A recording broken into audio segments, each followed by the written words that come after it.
House is denying a new report claiming President Biden knows whose cocaine was found inside the White House. According to the report, investigators know who brought in the cocaine, security sources said, and so does the president. Quote, if you want the name, ask Joe Biden. One source said he knows who it is. Cheryl Casoni from our sister network, Fox Business, is here with more. Cheryl, why won't they just tell us who it is? Well, it's interesting because how can the Secret Service not have a portion of the White House, a corner of the White House, not monitored? How can we not have security in every inch of the White House?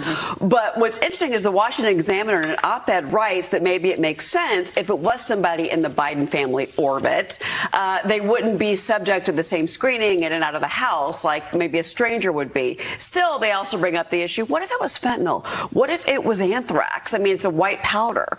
So either way, the security lapse is the problem. Again, the White House denying this report, but this publisher at Soldier of Fortune magazine, Susan Katz-Keating, says that she's got 3 sources that say that it was someone within the Biden family orbit, and it wasn't Hunter, another source said to her. Now, a Secret Service spokesman says the Secret Service does not know who transported the small bag of cocaine into the White House.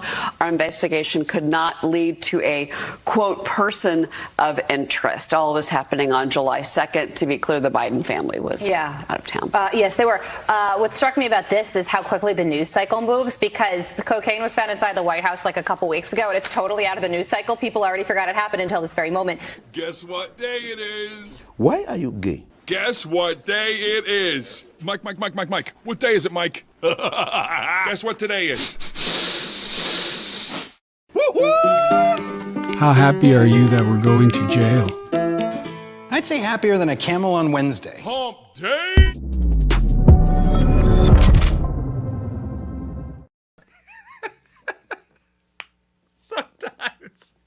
They get me. Sometimes they get me. Ooh, there was such a beautiful. It's like a fine wine. That meme. There's just layers of complexity all the way down. You spin it in the glass. Let me watch it again.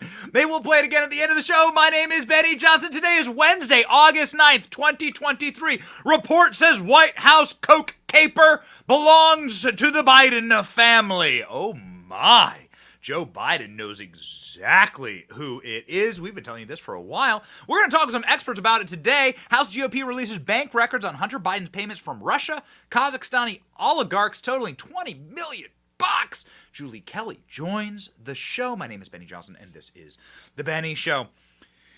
Ladies and gentlemen, we certainly have one heck of a show for you today. We always want you to be able to tune into our programs and see them crisp and clear, and that is why I encourage you, I do it almost every show, to get on Patriot Mobile. Come on, go with my boys on Patriot Mobile. You want to make sure that you are on fast and dependable Wi-Fi wireless service on your cell phone where you watch this show, presumably, or maybe you watch it on some big device. But yo, if you're on the go, you got to stay connected to us. We are rocking and rolling 24 hours a day, 7 days a week, 365 on social media. I'm sure you follow us on all of our handles, and so you got to stay connected with the news. Patriot Mobile is the patriotic company to do that.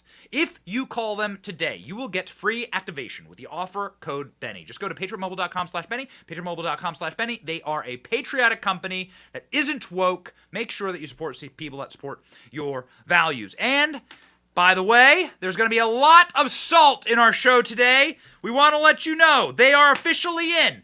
The Benny Brigade keychains right here in my hot little hand. There we go. Put it right up to the camera. Can you see the sweet tank? You see the salt on front of the tank? It's there on your keychain. All you got to do is sign up for the Benny Brigade. If by doing so you support us, it's $5 a month. That's I don't know anything cheaper than that. I don't know anything cheaper than $5 a month. Okay? Would one of our diapers be $5? I don't even know. I don't know. I don't buy the diapers. But I got to tell you, it's cheap. It's cheaper than a $5 footlong. With inflation, there's not even dollar menus anymore. So it just supports us. We are 100% independent, and it supports the work that we do here. And we hope that you have a very entertaining and fun show, because we have one hell of a show for you, baby. The Cocaine Caper. We've been wanting this story to come back because, ladies and gentlemen, we know who done it. We know who done it. Okay? We're aware. We're pretty sure. We have not only the personal evidence, but the physical evidence of who actually brought the cocaine into the White House. Now, it turns out, according to the New York Post, that Joe Biden is hiding the identity. Let's go through the report first. White House cocaine may belong to somebody in the Biden family orbit, according to the report. Bag of coke found in the West Wing is from the Biden family orbit. What does that mean? It's the Biden family. Now, they tried to blame this on the black member of the administration, Kamala Harris. Just a classic Biden move. We're going to get into that. They've been doing this for a long time, blaming their drug problems on black people. This is something that the Bidens often and regularly do. Okay, we're going to cover all that. But first, the breaking news. Soldier of Fortune publisher Susan Katz-Keating made a shocking claim that, citing 3 security sources inside of the White House, published on Sunday, even texting a number linked to President Biden, that the sniff culprit is inside of the Biden family. According to Keating, who's a reporter, the Secret Service publicly announced that they've closed the investigation without identifying a suspect. If you want the name, ask Joe Biden, the source said. Who is it? It's somebody within the Biden family. It wasn't Hunter. Uh-oh! Do we have the sad trombone? Dun, dun, dun, dun. Referring to the president's son, who is a recovering drug addict. It wasn't Hunter. Oh, no. You can see the text here on your screen. So, ladies and gentlemen, what could it be? Who could it be? And more importantly, this doesn't preclude Hunter from using the drug. In fact, we know that this drug was found multiple times inside of the Biden White House. This is apparently the 3rd time that the Secret Service has had to find a bag of cocaine inside the White House. These people are such utter and total degenerates. Is Joe Biden the one high on crack in the White House? Who would we look to for guidance in this issue? Who shall we look to? There's only one man who truly understands. His name is Tucker Carlson. Tucker Carlson, in a recent speech, made such a sobering, thoughtful, highly intelligent point. Tucker Carlson made sure that we all knew, ladies and gentlemen, that it makes perfect sense, based on his professional understanding of the political world, that the cocaine user in the White House is actually Joe Biden. Watch. No one was more shocked than I was. Are you serious? In the Biden White House, somebody left an 8-ball of cocaine in a public. I said to my wife, it's just not in character. You know? I just don't believe it. It's clearly a setup. I went right back to Marion Barry and I was like, somebody set you up. I'm serious. It was, you know what I mean? It was like, it was, I'll stop with it. That was my favorite story of all time. Because it just explains all the behavior. It really does. I mean, I worked in the media business for my whole life, so I know what the behavior looks like. But it's like crazed and grandiose. I've got a plan. You're not going to believe it. It's unbelievable. It's going to totally work. What we're going to do is we're going to totally rearrange everything, okay? We've been doing things a certain way for a long time, okay? And it's worked. But I've got a better plan.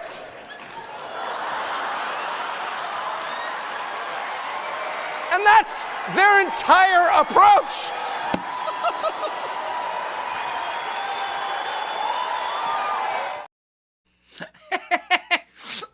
Okay. All right. Here we go.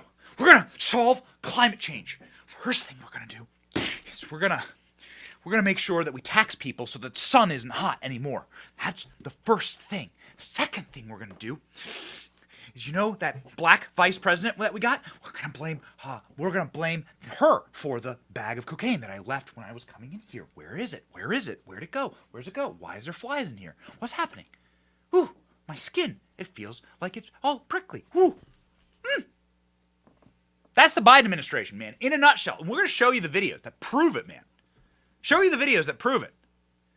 Dude, this place is, this family is so messed up. It's so messed up. You can start way back with Joe Biden, back in the day. You know, Joe Biden's been blaming a lot of his problems on various members of the community that he sees as a issue for him. There's some young man named Corn Pop. And Joe Biden has always had a bit of an issue with people who disrespect him. And one day, Corn Pop got on a diving board with too much pomade in his hair, and Joe Biden said that he would wrap a chain around his neck and kill him while calling him a racial slur. You might recall. And Corn Pop was a bad dude, and he ran a bunch of bad boys. And I did, and back in those days, to show how things have changed, one of the things you had to use, if you used pomade in your hair, you had to wear a bathing cap. And so he was up on the board, wouldn't listen to me. I said, hey, Esther, you, off the board, or I'll come up and drag you off.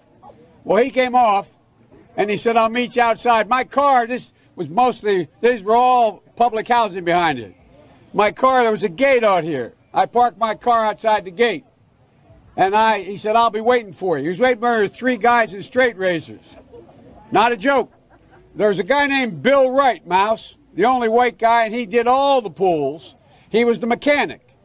And I said, what am I going to do? He said, come down here in the basement where all the pool filter is. You know the chain, there used to be a chain that went across the deep end.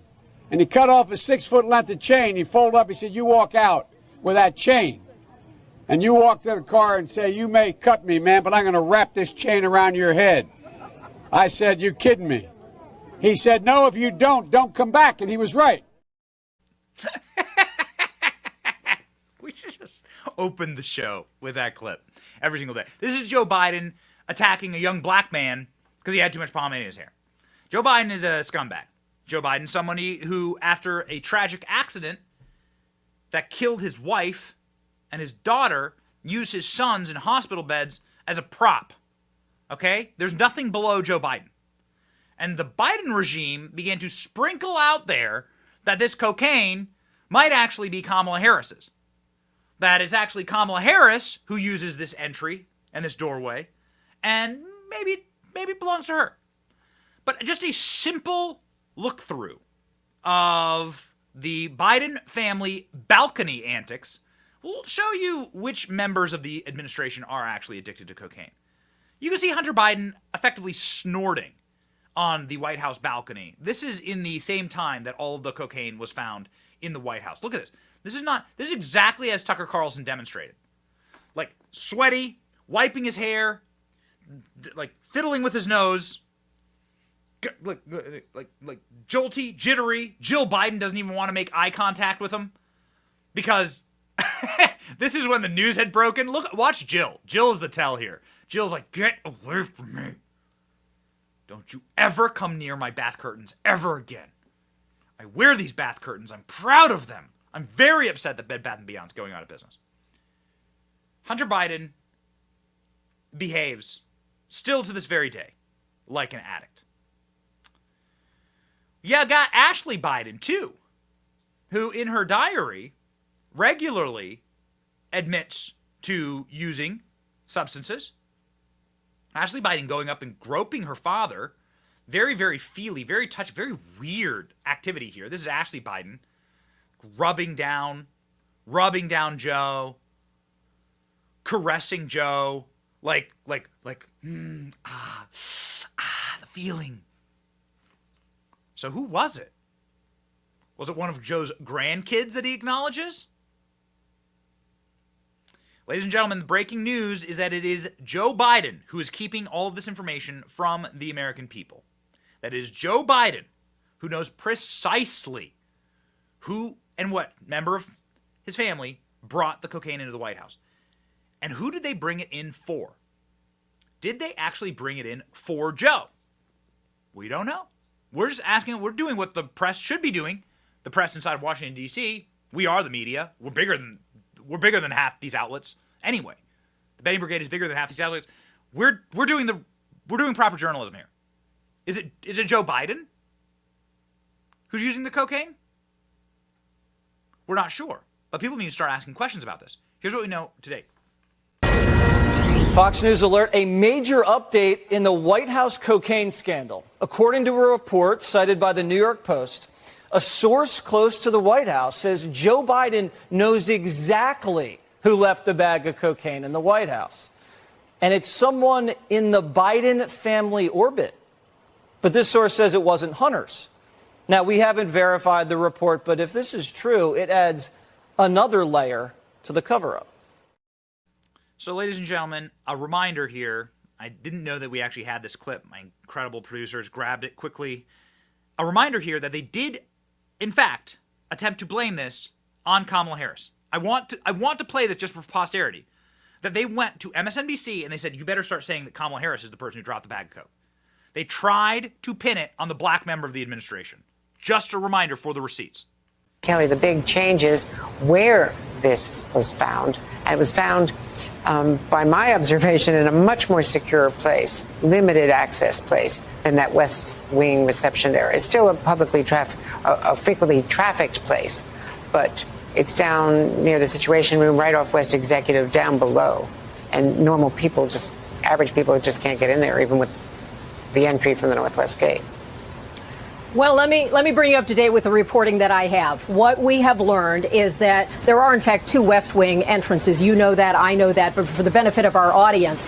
And now the investigation has progressed, and so they're saying the West Executive entrance, which, as you noted, is closer to the Situation Room and closer to the Navy mess, where there's the facilities for food and so forth. It is also next to West Executive Drive. That's where, for example, the vice president's vehicle is parked. So it's the vice president. That's what they tried to get out there into the public sphere. Now, Kamala Harris is somebody who you could say, yeah, man, that person is on something. That person's on something. This is why this could have worked. Now, the Bidens have a long history of blaming black people for their problems. The Bidens have a long history of attacking young men like Corn Pop, young upstanding members of their community like Corn Pop, because of his race. And because of the amount of pomade that he has in his hair, as Joe Biden evidenced. He wanted to wrap a chain around his neck and kill Corn Pop. Hunter Biden, when he was kicked out of the Navy, do you know that Hunter Biden blamed 2 black men for his positive drug test in the Navy, saying that he bummed a cigarette off of 2 African immigrants, and that cigarette just happened to have cocaine in it. So this is a long time family tradition for the Bidens. We, this last week, happened to have the largest black fraternity actually gathering here in Tampa, Florida. So we went and hit the bricks and hit the street and asked them about Kamala Harris.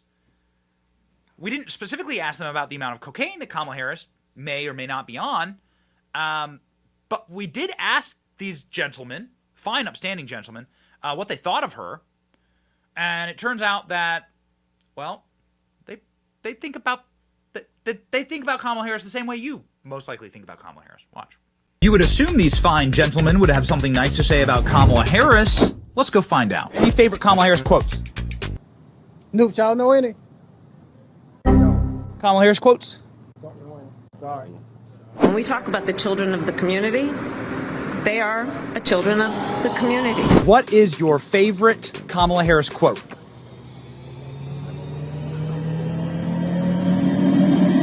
I don't have one. You need to get to go and need to be able to get where you need to go to do the work and get home. Stop it. Get some help. Do you have a favorite Kamala Harris accomplishment? Kamala Harris accomplishment. You know what? If I would have known of one, then I would have thought of one. I just love the idea of exploring the unknown. What is your favorite Kamala Harris accomplishment? Favorite? I'm not sure. That's okay. She wasn't,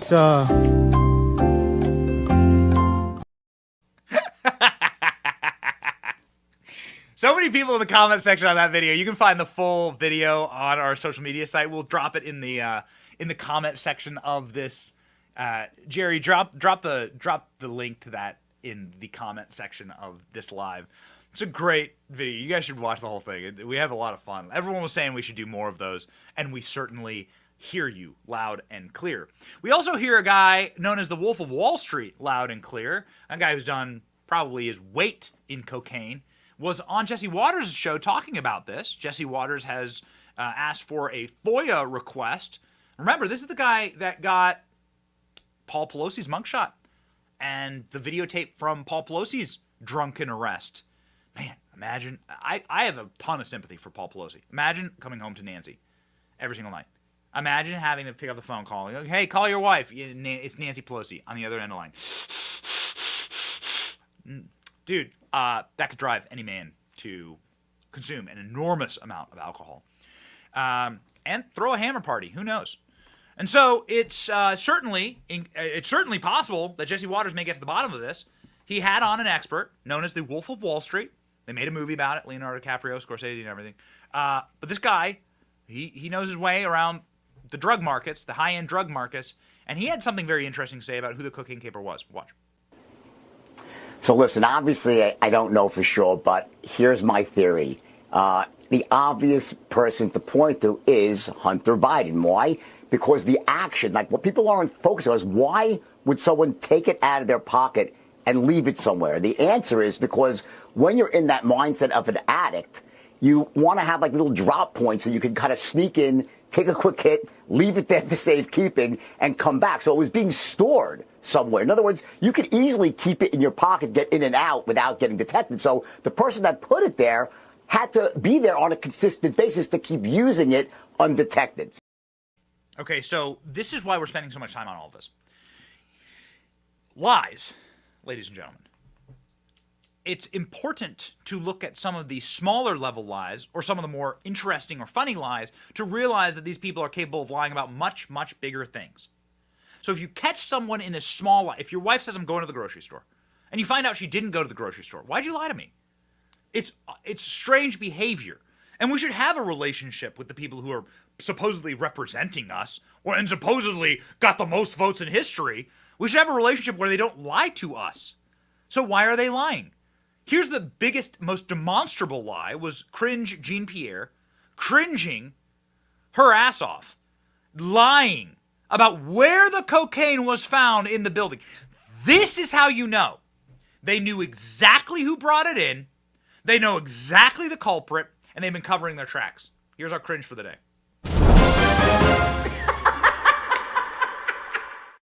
And can we just say once and for all whether or not the cocaine belonged to the Biden family? So, okay, I hear you, but you're asking me a question, so I'm answering it for you. And so that's why he said the Hatch Act. So I would, have you read the transcript and read the transcript fully so you can see exactly what he was trying to say. So that's number one. So we're not avoiding the question. That is not true. We've answered this question, litigated this question for the last 2 days exhaustively. There has been some irresponsible reporting about the family. And so I got to call that out here. And I have been very clear. I was clear 2 days ago when talking about this over and over again as I was being asked the question.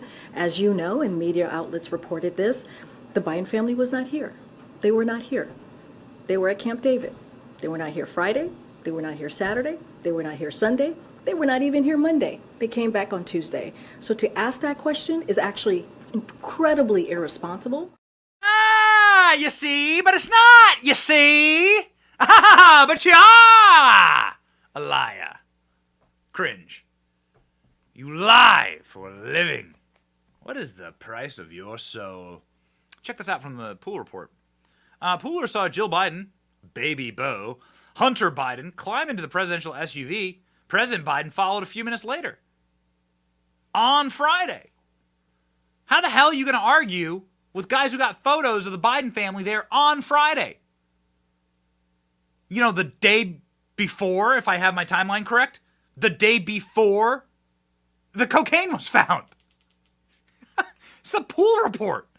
The White House pooler is the press, the agent of the press that travels with the president everywhere. There's always one person with the press that travels with the president everywhere. So White House pooler is saying, no, they were there on Friday. So this is a lie. So if you find someone in one lie, what are they trying to cover up? Let's pull the yarn here. Let's go talk with White House security. Who has done White House security that we know? Well, our friend Dan Bongino. Dan Bongino has done White House security. He's a Secret Service agent for, I think, 15 years. Protected Republicans, protected Democrats. Stood a post at the White House. I can tell you this as somebody who's been to the White House numerous times. You ain't get a bag of cocaine in there. Don't you try. Don't you normal people try. Dan Bongino said the exact same thing. Watch. A lot of my former colleagues in the Secret Service who retired They are absolutely furious about this. Really? Oh, yeah. If I tell you I got 50 emails, communications, texts from people, this is embarrassing, humiliating. These are good guys, man. Guys who've worked for Obama and Bush, the nonpartisan guys. Most of them aren't even political. This is embarrassing. They know exactly who it was. Wow. So do these people want it to come out that it was probably Hunter Biden? Well, the question is it Hunter or one of his friends? But here's the thing. So I'm in the Secret Service 12 years, a good amount of time. We never had this problem. So nobody by Occam's razor, right? The process of deduction, keep things simple, keep it simple, stupid, Occam's razor, right? You got this guy. We never found coke in there before. You got a dude who's doing coke on tape, who's got a reputation of being a cokehead. He's living in the White House. He's there on Friday. The coke's found on Sunday, and everybody's like, gosh, who could it be? Who could it possibly? Who done it? It's a Sherlock Holmes mystery. Who done it? It's interesting when you go to the White House, you have to pass through. It's not like TSA. I mean, it's like a really humiliating security process. Have you been to the White House? Man, maybe you have. I hope you get to go someday. It's a wonderful privilege to go to the White House. They take your social security number. They take your home address. They do full background checks on you. They kicked out a guy, actually, for a Muslim high holiday because he had some type of background. This guy was an invited guest, and the Secret Service wouldn't let him in for some celebration at the White House.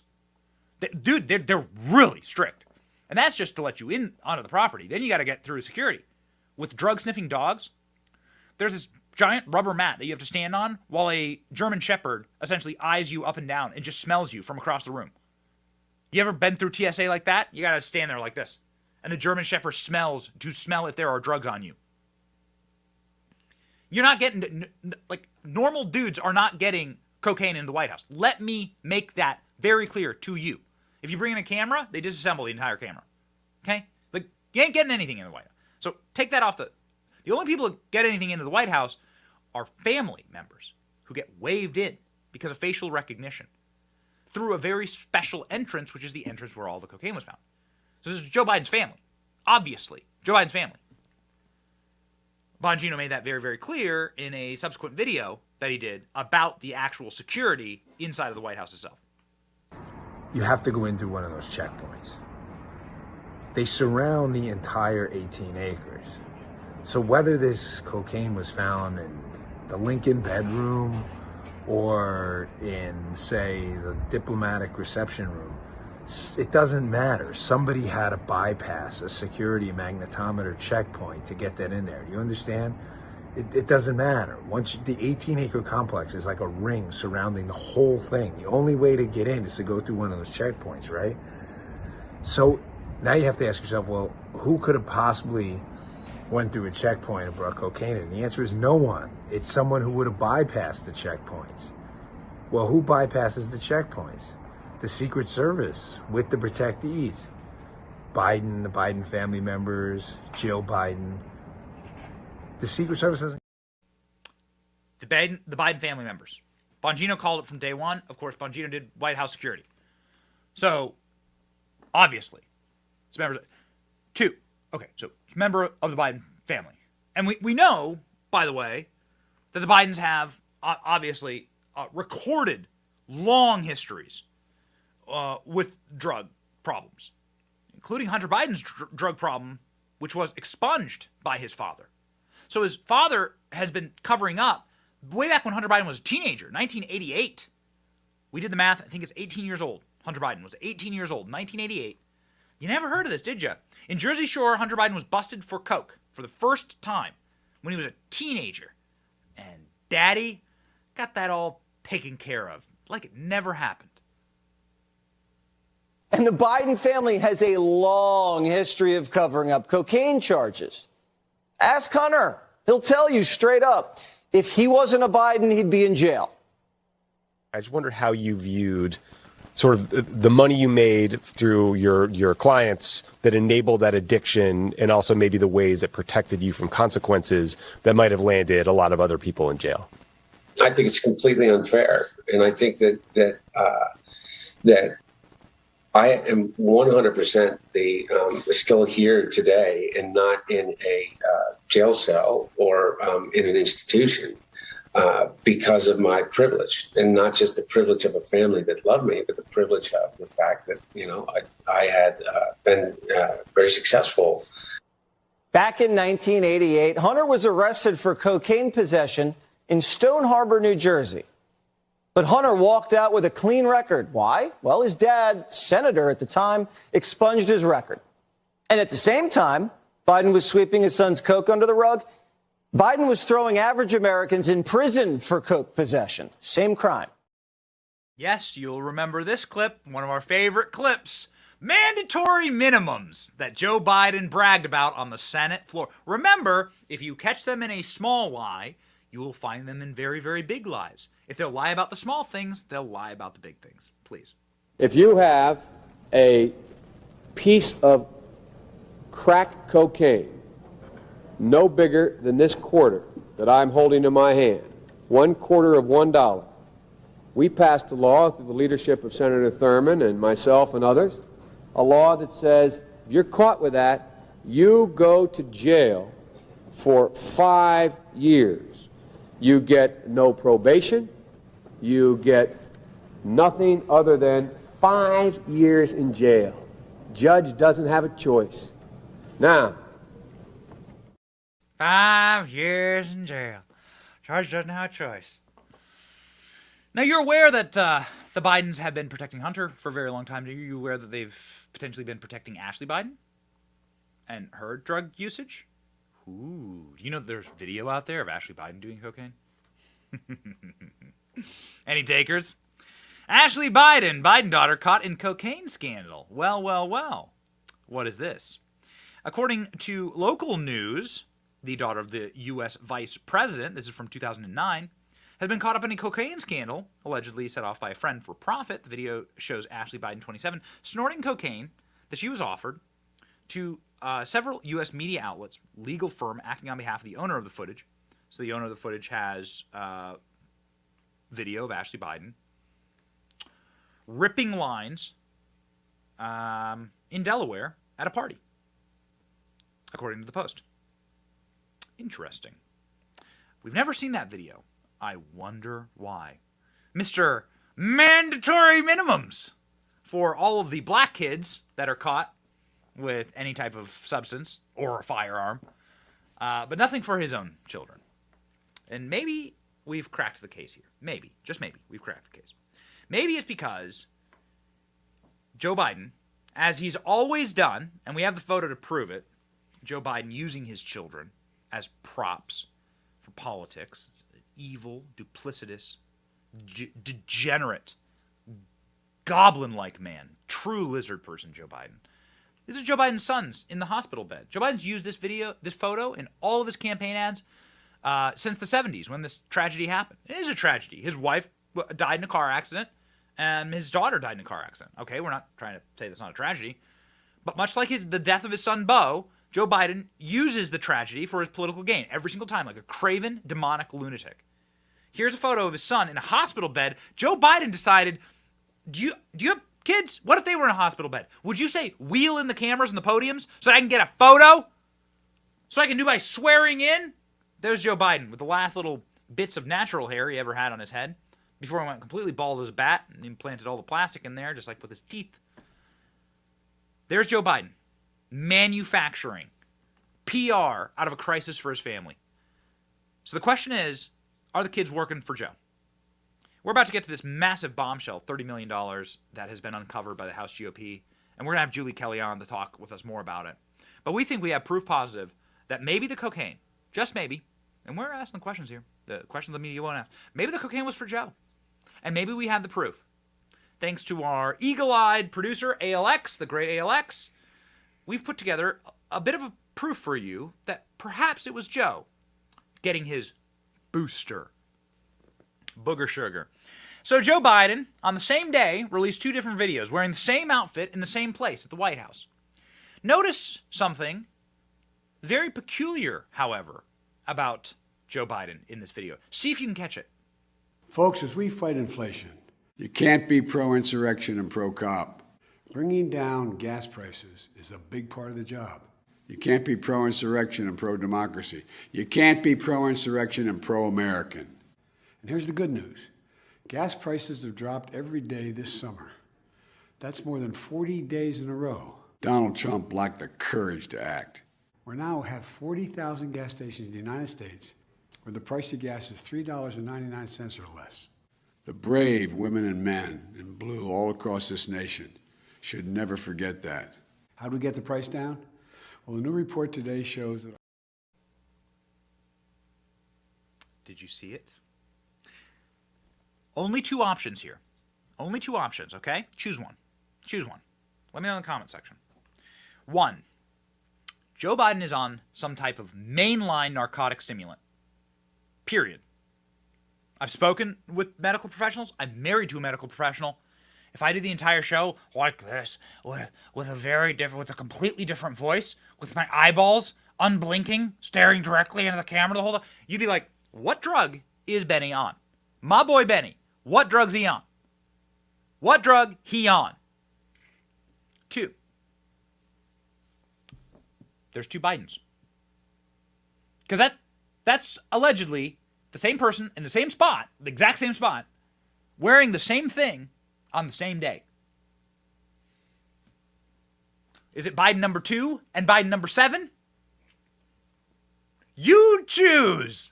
You choose, because I got to tell you, that's not the same guy. And what I mean by that is something happened. Something happened to him neurologically between takes. All right? That's all I'm saying. Final thing we have on this front. Is that this illegal substance that, of course, funds criminal activity around the world, the cocaine trade, was so commonplace inside of the Biden household that they actually mistook it for a piece of Parmesan cheese. It's an important clip, and we must remember. Drugs are so mainline narcotics that engorge and enrich human traffickers, sex traffickers, the cartels, and the cartels alone are so commonplace in the Biden household that they sprinkle it on their pizza. Watch.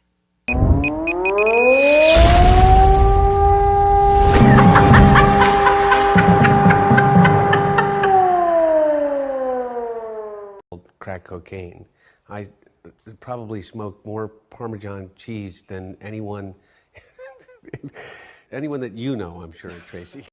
The reporter's like, that was our nuclear cringe for the day, by the way. I forgot to set that up.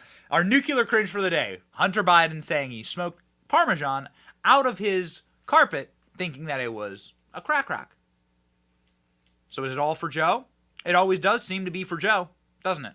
It always seems to be for the big guy. Is Joe Biden hiding the identity of the cocaine user in the White House because the identity is him? We're just asking questions. We'll tell you this, that people who are on cocaine should not be anywhere near your bank account or my bank account. That's why we encourage you to diversify with gold. Our friends at Allegiance Gold can help you out, help you imagine a better future where Joe Biden's not in control of the printing presses that are melting down, printing so many American dollars, $1 trillion in debt servicing every single year. Holy schmoly. We are off the cliff. Thelma and Louise, off the cliff, baby. We're flying. Banks are crashing, stock market crashing, value of the dollar up in flames. Yo, diversify now. Go with my friends at Allegiance Gold. They have the best rating in the business. You'll get $5,000 in free silver with a qualifying purchase when you visit protectwithbenny.com today. Give them a call, 844-66-BENNY. Give them a call. Tell them that I sent you there. And ladies and gentlemen, you'll get $5,000 in free silver. Protectwithbenny.com today. Okay, big bombshell, huge bombshell, and we're very excited to talk with Julie Kelly, one of the best in the business in covering the Bidens and in covering the crimes around the Biden family. She'll be joining us in just a moment. Huge bombshell dropped as we were preparing for the show. You never know in this news cycle. But 20 minutes to the show, Jamie Comer comes out with, bam! Boom! Third bank memo detailing payments from the Bidens from Russia to the Bidens, from Russia, Kazakhstan, and Ukraine. Oh, no. We got some big problems here for the Bidens. Okay, so what have they uncovered? So while Joe Biden was vice president, Russian billionaire Yelena Baturina transferred $3.5 million to his bank account, effectively. Shell Company. Approximately $1 million was transferred to Devin Archer, who just testified. Now we are seeing that the Bidens, according to MTG, who's on this committee, that the Bidens were paid up to $20 million, new bank statements, for money coming from Russia, Kazakhstan, and of course, Ukraine. Biden Inc. does not sell a product or services, but instead raked in tens of millions selling Joe's power. So these are pretty damning memos. Now we'll see if they can come up with a Trump indictment in order to cover up this news. Of course, we know they will try. Como releases third bank memo detailing the payments from Biden, Russia, and Kazakhstan. So the details of these payments are fascinating, but I want to bring you to one place in this filing that is absolutely bombshell. This is crazy, okay? So this is directly from the House Oversight Committee's website. Check this out. The last bullet point here. On April 2014, a Kazakhstani oligarch wired the exact purchase price of Hunter Biden's sports car to a bank account used by Archer and Biden. Hunter Biden met with Rains Kashev at a Washington, D.C. hotel. Kashev worked closely with the Prime Minister of Kazakhstan. In April, the Kazakhstani oligarch wired $142,300 to Hunter Biden's bank account. The next day, Biden purchased, through his business, a sports car for the amount of, oh, you're going to love this, $142,000 and $142,300. $142,300. There we go. Archer and Biden then arranged for Burisma executives to visit Kazakhstan. Ooh, they were buying sports cars. Oh, man. It's too good. The amount of evidence now against the Bidens is in we have now such a preponderance of evidence against the Bidens that it will become implausible for him to not be impeached. It will become impossible for him to not be impeached. Because, as we know, the constitutional duty in Section 2, Article 4 of our sweet Constitution, the impeachment clause, says bribery and treason. Those come before high crimes and misdemeanors for impeaching the president. Foreign oligarchs moved millions to Biden-tied firms before meeting Joe Biden, investigators say. Ooh, baby. Firms tied with Biden family collected more than $20 million from foreign sources, including big payments from controversial oligarchs who afterward had private dinners with Joe. There's your quid pro quo. There's your bribery. Inside of a bribery case, to prove a bribery case, you do not have to prove the exchange, the direct exchange of dollar amounts.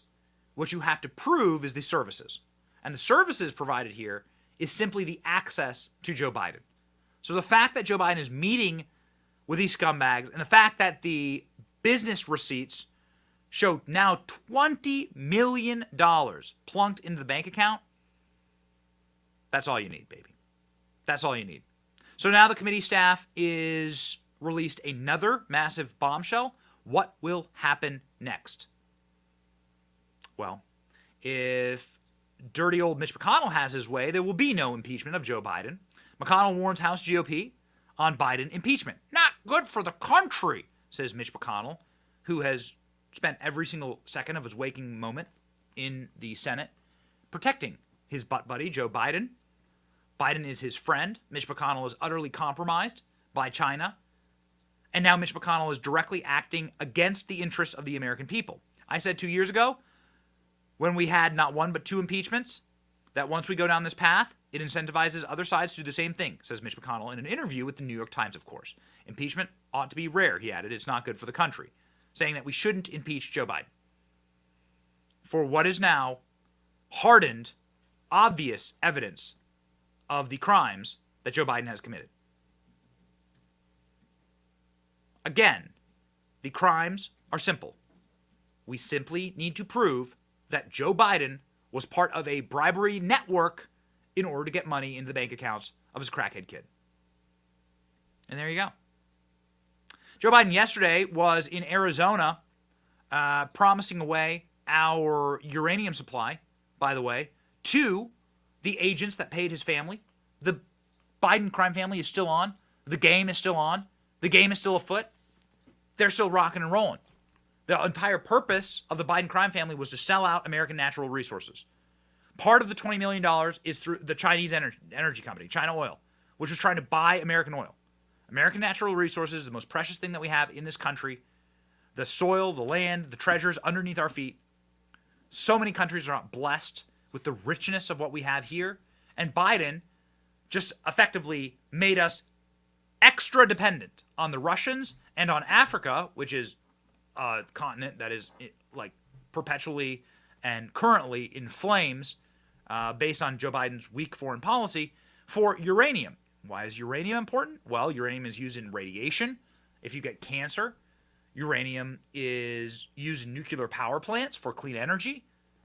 The best uranium and some of the richest uranium deposits in all of America, Joe Biden just took them off the board by giving nearly 1 million acres of land, 1 million acres of Arizona, taking 1 million acres of an American state and just gobbling it up via federal fiat.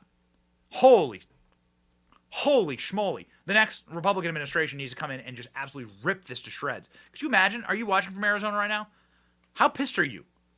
The federal government just come in and take this land.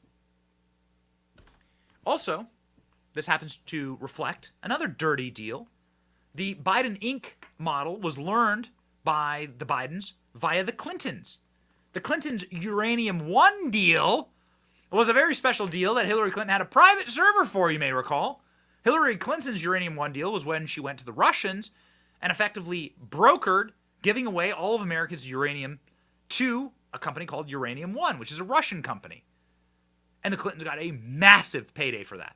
This is how the Bidens actually learned this con. And so now the Bidens are once again reinforcing the value of someone else's uranium and not American uranium that we can mine here at home. Wild. Check it out. Always is the case with Joe Biden, you have to follow the money. When you designate something as a national monument, you automatically stop all industrial and commercial activity in the area. Meaning, what Joe Biden's really doing is blocking mining activity on 1 million acres bordering the Grand Canyon. What kind of mining? Uranium mining. Now, why would Joe Biden block uranium mining?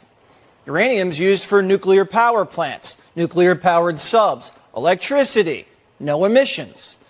It's also used for radiation treatments to cure cancer. Curing cancer and reducing emissions are two of Joe Biden's biggest initiatives. So, does the United States have enough uranium stockpiled to just ban uranium mining from 1 million acres? The answer is no. The United States imports 95% of our uranium. A major energy sector and a national security sector is almost entirely dependent on other countries.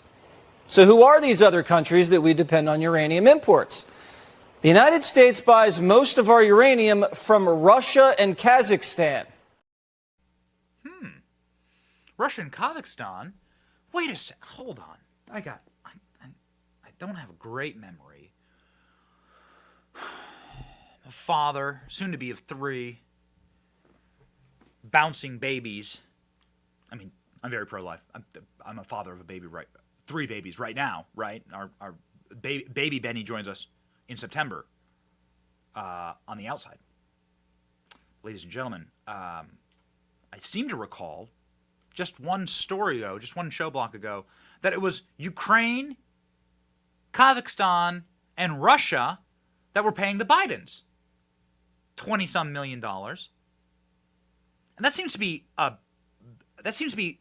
very confusing, that they're the ones who are now going to benefit from Joe Biden declaring 1 million acres of land in Arizona as a national park. The value of their uranium just went through the roof. by Joe Biden doing this.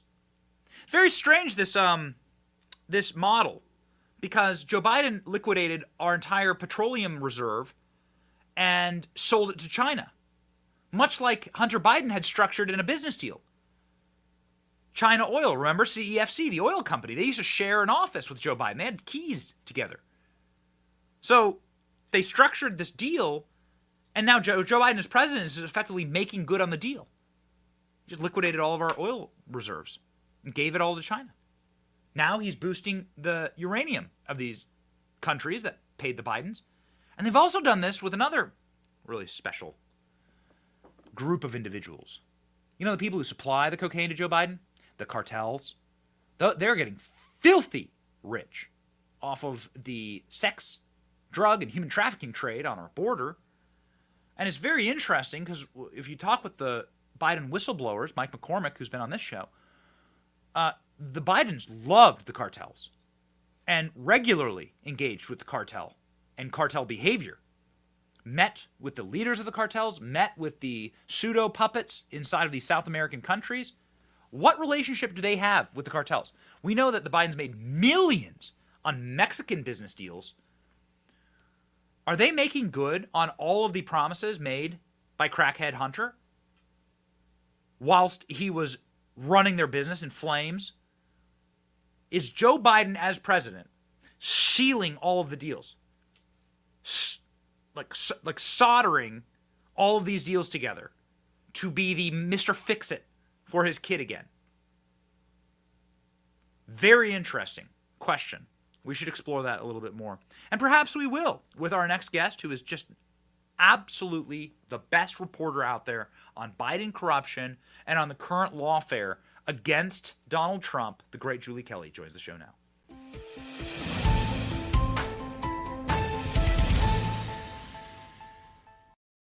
Julie, thank you for being on the program. We've had a freewheeling, fun show today. I promise you, no cocaine inside of the Benny studio. You won't find an 8-ball here. All right? I guarantee it. Guarantee it. We're high on life and high off the people, high on the natural boost that we get from this audience who supports us. We have a members only called the Benny Brigade, and we take a question from them for some of our more favorite guests. And we have a question for you directly from the Benny Brigade, okay? This is from a wonderful brigader named Elaine Harper. She sent in a question for you specifically, Julie. Is it possible for all these indictments to keep Donald Trump from getting on the ticket in 2024? Like, could they keep him off the ticket? If so, I'm going to hermitize myself, as they do in Andy Griffith, says wonderful Elaine Harper. So that question is how we're going to start our interview today. Will they keep Donald Trump off the ballot? Could this potentially keep Donald Trump off the ballot? Well, Elaine, I think my short answer would be no. They can't use this to keep him off the ballot. I'm sure that some blue states will try, governors, attorney generals, legislatures, to use this to keep him off the ballot. But I don't think the indictments would be sufficient. Now, if there were convictions, especially if Jack Smith does bring seditious conspiracy charges, I'm sure that they could work around, some laws, constitutional provisions that would allow that. But look, neither one of these cases are going to go to trial before the election. And Jack Smith doesn't want them to, by the way. So I don't see a way that these indictments alone would be sufficient to keep him off the ballot in any of these states. So you just dropped something on us that I think is contrary to what we've been told by other people who've been on the program, that Jack Smith wants a speedy trial. Can you talk us through why Jack Smith does not want a speedy trial and why he doesn't want to bring these to trial before the election? So first of all, let's talk about the January 6th case. It usually takes anywhere between 14 to 20 months to bring a January 6th case to trial. In fact, the first trial of a January 6th defendant, Guy Reffitt, who was arrested in January of 2021, he finally went to trial in March of 2022. So he's got about 14 months to try to put this trial together. That's not going to happen. Number one, he doesn't want it to because he can't risk, even though you're going to go into this 100% Democrat city and jury pool, Jack Smith doesn't want to risk either any acquittal on any charges or certainly hasten it to the point where a conviction sentencing could be appealed. Now that will be impossible to do. But Jack Smith is also going to bring other indictments, and I suspect, as I've said, a few superseding indictments on this case. So there's a great risk to Jack Smith and the Department of Justice to bring this to trial, vet all of the evidence in a 2020 election case, which is what this really is, while people are getting ready to vote in 2024.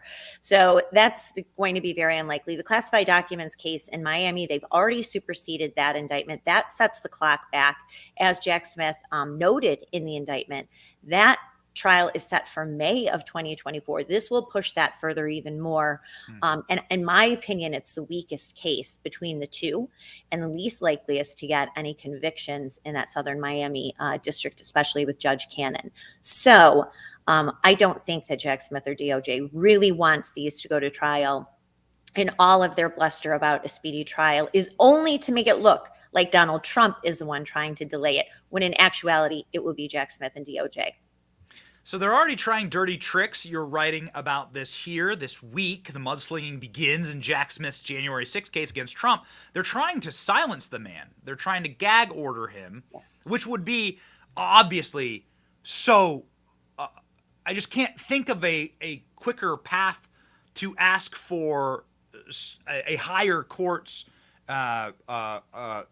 release of this case than to say a presidential candidate now has a gag order that they can't talk about the election. That just seems so utterly, basically antithetical to the First Amendment. Perhaps I'm wrong. Well, it absolutely does. And what the two sides are arguing right now is this protective order is extremely strict, and it applies to all material, all discovery, which is the evidence that the government allegedly has against Donald Trump. All of the discovery would be under this protective order. Usually, as the defense came back and noted to the court, it's sensitive materials that are under protective orders that the defendants can't really, there's strict limits how they can access it, and certainly they can't share it. This applies to all the evidence. This is also what Jack Smith is trying to do in the classified documents case. Jack Smith, again, to my point, he does not want the American people to see the weak or non-existent evidence that he has against Donald Trump in both of these matters. Now, unfortunately, in Washington, and you just showed her picture, Judge Tanya Chutkan, an Obama-appointed judge, not only is she heavily biased against January 6 defendants, she authored a key 2021 decision that denied Donald Trump executive privilege protections from the January 6 Select Committee. She forced Donald Trump to turn over presidential records to House Democrats' January 6th committee. So she has already got her fingerprints on this selective political prosecution of Donald Trump. It sounds like his lawyers are going to file a motion for change of venue, which of course they should, and to, if not, then find another judge. But keep in mind, Benny, every single judge has denied every change of venue motion by January 6th defendants. And she knows she runs the show. She has no accountability or oversight. She's already acting as a rubber stamp for DOJ, blowing through what is usually a 14-day deadline to file motions, forcing Donald Trump's legal team to do that in 2 days. So we already see what Judge Chutkan how she plans to handle this case against Donald Trump in Washington, D.C. One of your biggest allies and advocates, Kash Patel, was on the show, and he's like, listen, Judge Chutkan was there having to recuse herself from the Russiagate case because she worked for Fusion GPS. She worked for the DNC. She worked for Hillary at the law firm that she was sharing with Hunter Biden. How in what universe, in what ever-loving universe, does somebody who has those kind of connections is allowed to continue to oversee a case against Donald Trump? Not only that, and of course Kash is right, the comments that she has made in January 6th hearings and one trial that she has, her sentences are so harsh that any defendant that gets her name on their file goes to a plea deal because they don't want to face her. And I saw her scolded the one January 6th defendant who went to trial in her courtroom. She was angry that he didn't take a plea deal, that he wasted government resources to go to trial. This is the sort of person Judge Tanya Chutkan is. And so I'm going to have some very revealing details about her comments in court and how she's handled these cases in the next few weeks that I think will be very eye-opening to the American people. I'm sure Donald Trump's lawyers are already all over this. But look, it wasn't an accident that this got assigned to Tanya Chutkan, right? I mean, come on. You'd be hard-pressed to find a worse judge. And you know I followed these judges for 2.5 years. You'd be hard-pressed to find a worse judge than Tanya Chutkan. We're supposed to believe this was randomly assigned. No way. I don't like to play clips when my guests are on because I want to value your time. And I would only ever play a clip if it is like extremely grounded to what we are talking about. But something burst forth onto the media landscape this last week that just changed everything. Stephen Sund, the chief of police, in a video that was leaked, that was cut and deleted by Fox News, saying everyone knows that this is a cover-up, that there were feds everywhere on January 6th. The chief of police is now coming out and validating every bit of Julie Kelly's reporting. You have to watch the clip, and I'd love to get your response. I got a significant experience. If I was allowed to do my job as the chief, we wouldn't be here today. This didn't happen. Then see how you're out there, you're lambasted in public, and it's all, everything appears to be a cover-up. Like I said, I'm not a conspiracy theorist, but when you look at the information, the intelligence that it had, military had, it's all watered down. I'm not getting intelligence. I'm denied support National Guard in advance. I'm denied National Guard while we're under attack for 71 minutes. You're in a fight? Yeah. A fight for a couple of minutes. Yeah, wears you out. 1 minute. I was going to say, 60 seconds, 3 minutes. Yeah, Let me tell you, it wears you out. My officers were fighting for 80 minutes before the protesters ever broke with that. Wait, can I say, so you described this as a failure to get the intelligence to the people who needed it, but it sounds like worse than, it sounds like they were hiding the intelligence. And that's what I'm getting at, is could there possibly be people that actually did something to happen and kind of wanted something to happen? It's not a far stretch to begin. Well, I don't know what the other explanation is. So this is the validation of your reporting. Mm-hmm. Not that this comes as a shock to anyone who's followed your work, but when you saw this clip, what was your reaction? And also, why would Fox News delete or not publish this interview? Well, we know why, because they consider the notion and now the emerging evidence, January 6th was an inside job, was set up by the feds, numerous government agencies, and probably top legislators, lawmakers involved in this. So they consider that a conspiracy theory. I know that. Do you know that since Tucker was taken off the air, I've not had a single invitation to go on Fox News, even though on our side of the aisle, no one has done more reporting and can talk more in detail about January 6th than I can. I have not had a single invitation to go on Fox News. So that's why they wanted to bury Steve Sund's interview. I've spoken with Steve Sund. He's a very decent man. We disagree on some issues related to January 6th, but I think he is a straight shooter. But Benny, I'll tell you something. Tonight on my Substack, Declassified with Julie Kelly, I will have new information and new video about another FBI informant who was all over the Capitol that day, inside and outside the building, tied to the Proud Boys. And so we are just still exposing the number of informants and federal agents and assets and undercover police officers who were involved in the events of that day. Final follow-up, based on what you just told us, which members of Congress were involved here in this federal cover-up and or federal planning of the Fed's direction? Who? Well, I have some reporting on this. I mean, Nancy Pelosi's office, one of her chief deputies told the January 6th committee they started planning for January 6th in the summer of 2020. And that shocked the investigator on the committee and said, well, why the summer of 2020? He kind of stumbled over himself and said, well, we saw what Trump was saying about the election, et cetera, et cetera. But look, we just have new news this week. Barry Loudermilk, the chairman of the House Oversight Committee, House Administrative Committee, said that all kinds of evidence and records are missing from the January 6th Select Committee. They can't locate, especially what they called the Blue Team, which did the investigation into the intelligence and law enforcement failures of January 6th. Now, isn't that convenient? Ladies and gentlemen, you must follow Julie Kelly. You must follow her Substack, her work, and her on social media. You will, when you see the clip that we often play of Nancy Pelosi saying, "I've been waiting for this, trespassing at the Capitol," it'll all make sense to you. Why was Nancy Pelosi on January 6th waiting for trespassing at the Capitol? Oh, interesting. Are you ready to get your mind blown? Are you ready to know the truth? Are you ready to take the red pill? Follow Julie Kelly, ladies and gentlemen. She is the best that there is. Godspeed, and thank you so much for being on the program. Thanks so much, Benny. Thanks for covering my work.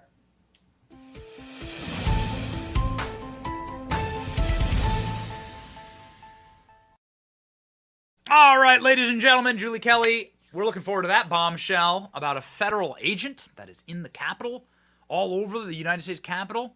Oof, the narratives, they be a-crumbling. There's now a poll out that says something like 66 or 67% of conservatives believe that January 6th was an inside job. Ooh, and the more they try and cover it up, the more Fox tries to delete interviews like that, the more guilty they all look. Here's your election update.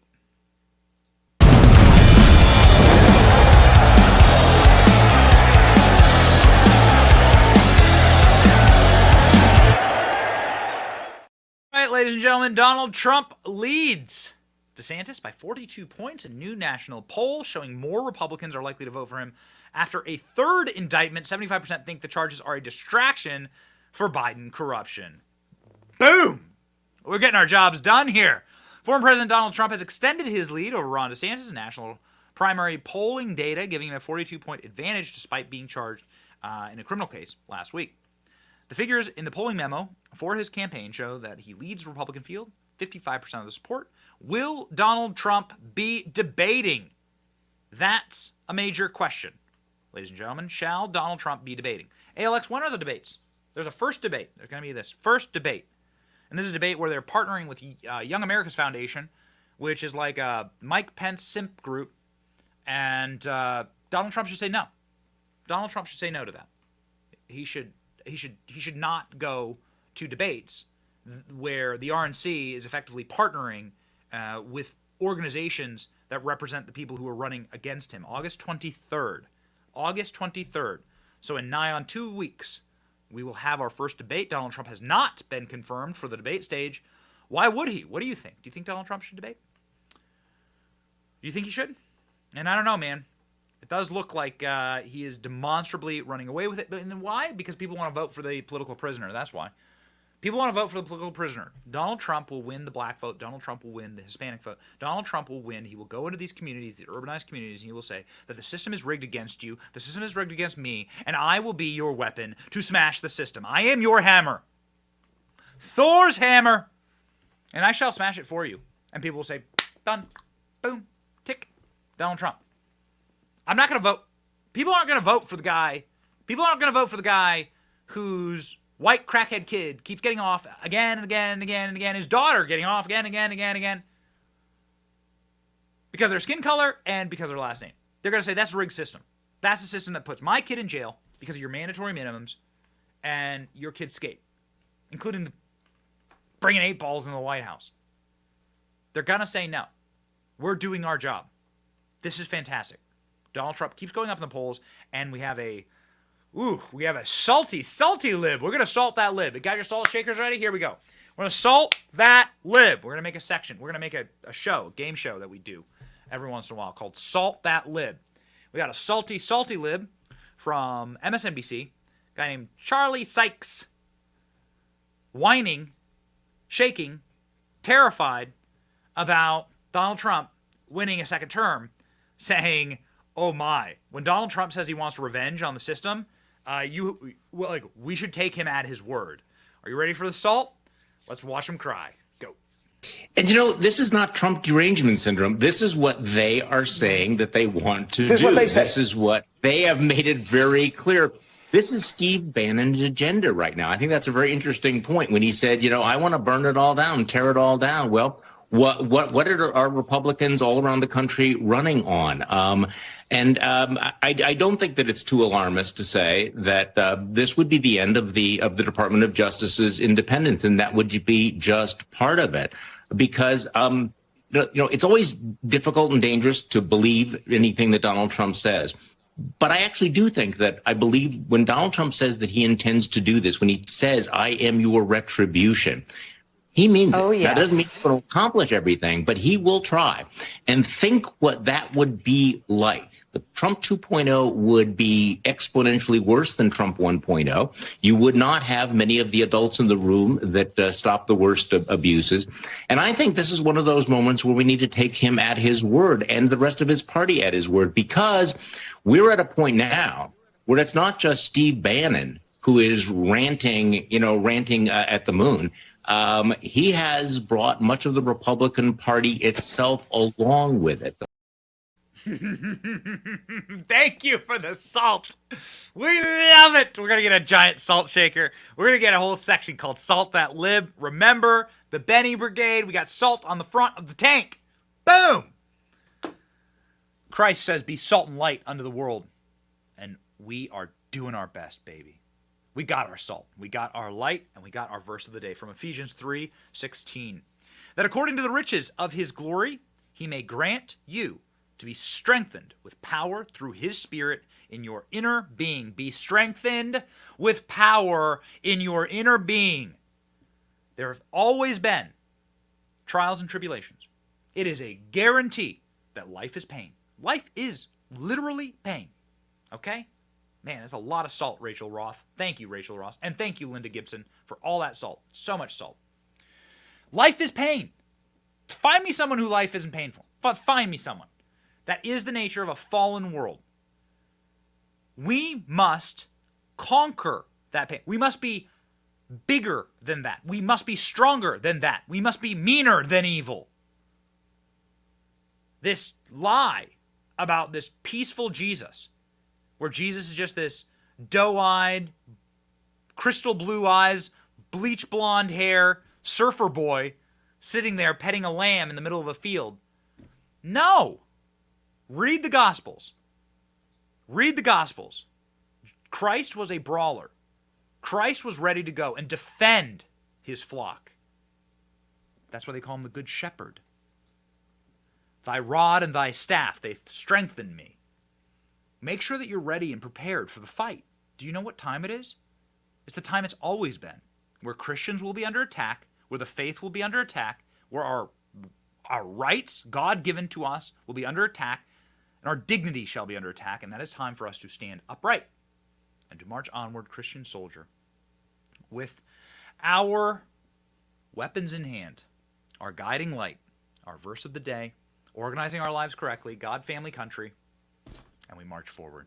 It's your boy Benny. It's been a fun show. See ya.